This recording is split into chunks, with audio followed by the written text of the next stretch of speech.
Hi everybody, hope you're doing well. Welcome back to the MCN. It's going to be a very busy day. You're going to see a lot of content from me starting today that's going to be orientated around everything. There's so many things that are happening and dropping today and over the foreseeable week, 2 weeks, 3 weeks, months even. And yeah, it's going to be a very busy time. So keep locked to the channel, notifications on, follow Discord, X. I'll let you know. We'll be doing loads of guides. So we'll keep you covered with side quest stuff because there's a ton of things to go over.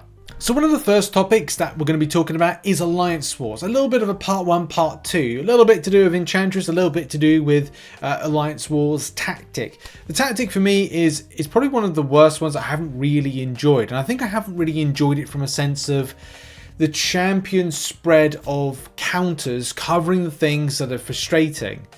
And unfortunately, it's a case of you are forced to use these champions. Yes, I should be using more champions. I think we all get that. But sometimes I'm looking at these particular champions I've got to use, which I should really kind of get on screen. The Secator to the Provocateur counters. I go like, these aren't really that good, especially from what Kabam have kind of set out for us.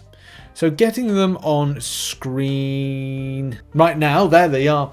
Look, there are some options there. Of course, you can see that I wouldn't be able to use my Shuri in this because she's being used in the defense, so I can't use her. There are some other champions, yes, that are great, but I'm not exactly going to say take half these particular champions against certain scenarios. They're just not going to be some of the best and work with. Yes, I should be ranking up Morbius. Yes, I should be ranking up maybe an alternate version of Shuri. Yes, I probably should be ranking up a whole plethora of other champions. But there are other players in a similar position to mine where they're looking at it and going, well, I just don't have anything that's easily going to be helpful. Different to how it was last time. Like last time was brilliant. Like the last few ones have been good. They started off rocky, but they've got a little bit better. And of course, different strokes for different folks as to how they see it and how they feel about this one. You know, a good point by Under Gamer says, while some of the defenders in the pool definitely strong, cough, Enchantress, cough, definitely. I've really the only thing really stopping you from just nuking with a non-tactic attacker. This is where my main issue lies with this season tactic. The effect of the tactic and the champs picked for it don't really seem to have synergy. Champs like AV, Mr. Air, Shocker, and iHulk either don't have the right debuffs without synergy, Shocker and iHulk, or have debuffs that are indefinite refresh which don't interact with the node. I think the champ that can't utilize the node naturally needs to be replaced with another champ, and we need more champs with immunities in the pool because some nodes and matchups feel near impossible, especially if your base Secator counter is banned. That's a good point. A good example was I was trying to use Infamous Iron Man against Bishop, but Infamous Iron Man was banned.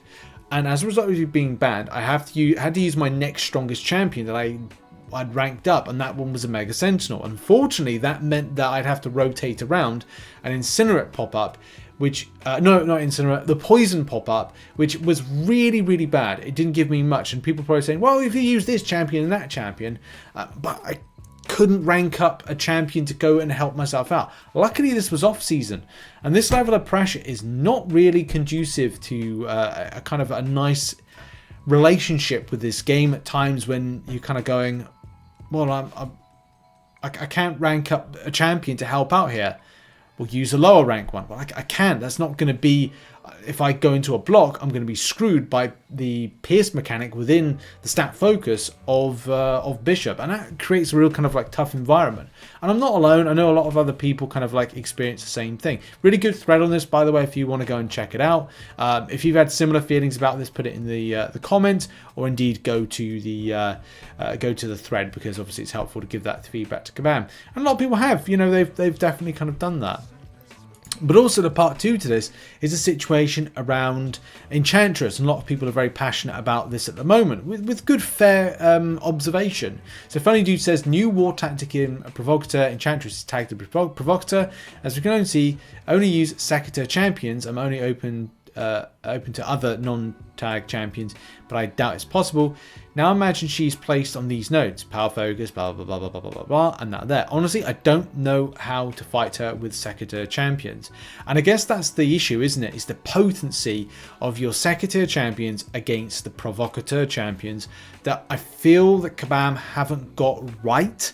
And this is, look, they get it right and they get it wrong. Okay, maybe it was, look, they should have looked over the season a bit more and go, is this going to be the right thing to kind of do this? I've seen a lot of people kind of trying this. Of course, a lot of people are imparting their kind of wisdom as to this is how you fight a kind of thing.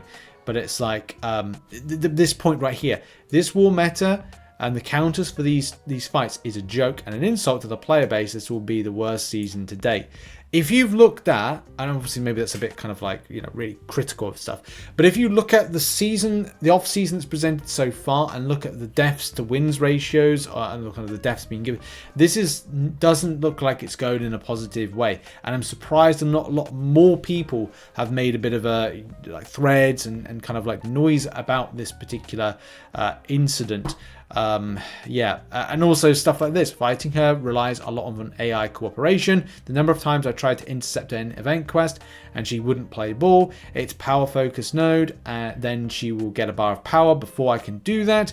I don't know why they are good at saying we don't want to do much when it's something players will enjoy, but when it comes to things we all know are a significant chance of going wrong, yeah, we can test out and see all at once. And of course it goes on there. Lots of different thoughts on this one.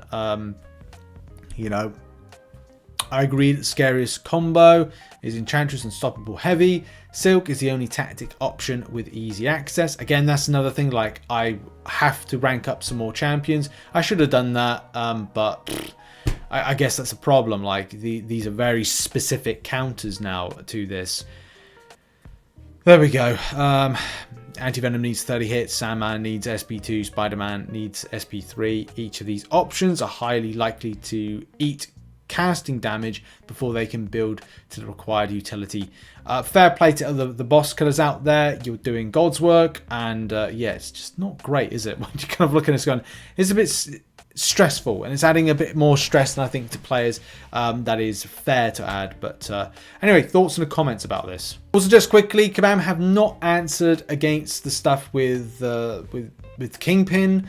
I'm sure there's a few other things as well. That the Serpent rebalance, like I think a lot of players are looking to see how Kabam respond to these instances. Both separate instances, both are obviously affecting players, but no answer just yet on this. Maybe there will be by the time this video is out. If not, we'll kind of see what the crack is down the line. Really would be nice to hear a response on why the change, what has been the significance around doing this, why not changes to Serpent and other stuff like that. Also, just quickly, it looks like there's a problem with the Black Widow relic being noticed a little bit. I don't know if this is from the old update or the new update, whether or not the new update has solved it, whether or not they just crept in, but people are noticing some issues here and there with it. So we'll have to see if this gets fixed, but it doesn't look like it was fixed in the new update. We'll have to see.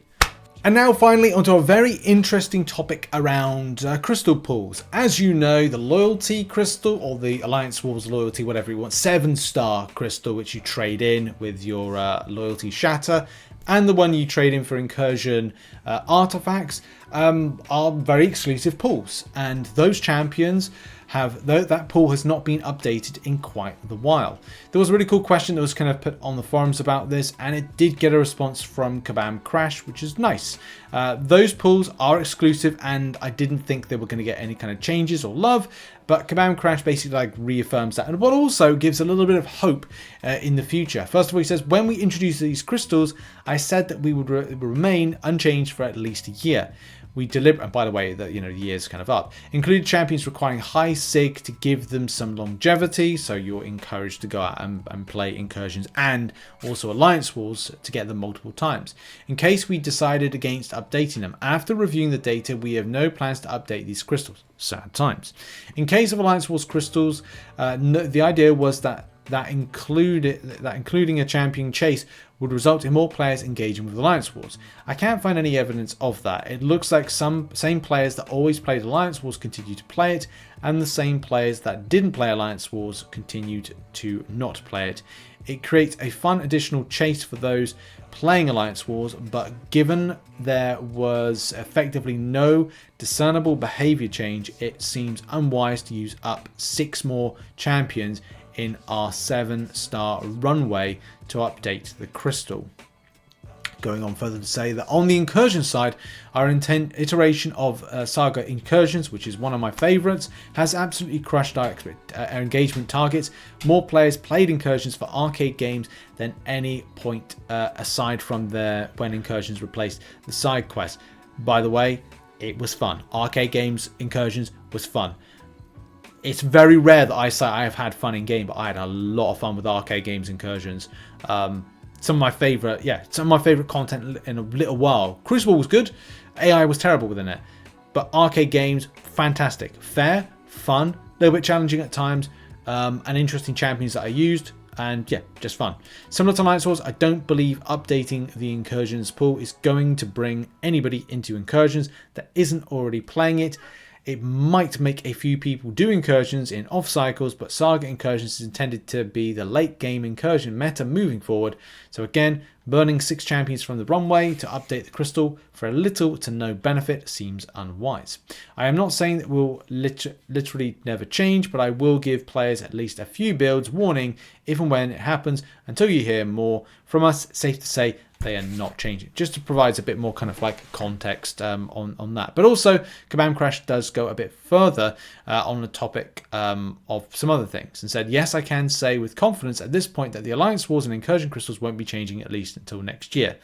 That's probably when they'll review it, if they do change or don't change. The current plan for the 2023 Banquet Champions, so the Gifted Guardians, to join the basic pool, and this is the rare crystal side of things, they'll join the pool in either December or February 2025, likely December. So these are going to be the champions like Adam Warlock, etc. No plans yet for Invisible Woman or the Omega Days champions, which had obviously rare 7 stars to enter into that. I would love to get a 7-star Omega Sentinel. I really would. I don't think that's going to be a reality for a long time, but it's always interesting to find out when, if those crystals are going to be changed in any sort of fashion. Also, in response to Alliance Wars engagement and other stuff like that, not sure if this was in good faith argument or not, but if you read what I wrote, Incursion engagement increased as a result of the work we did with Sagas. The spike happened long after Incursion crystals were introduced, and it's clear that the fact crystal hasn't been updated is not holding back participation at all. For me, it's just an extra thing to do with time, because of this like house stuff that me and Em have been doing. Today we've got the carpenter out to do a load of work, so it's like and we've got other stuff at the weekend. We just like our weekends are gone, and that is 2 days of playing in MCOC. I won't see again until at least the end of the year, which it's sad because I want to play the game more. I'm just having a lot of my time kind of sapped away into different areas. So roll on the future, roll on potential champions going into crystals, but also open up hopefully more time. The quality of life improvements and farming stuff needs to improve in game, as well as crystal pools, it seems. But there you go. Hopefully we've given you a bit of update as to situations, and I'll see you all in some content covering all this new stuff dropping later on today, including the crystal cleansing, which I'm very much looking forward to. It's going to be a fun time. Check out some other content located on screen. That's been your MCN. I'll see you later. Bye.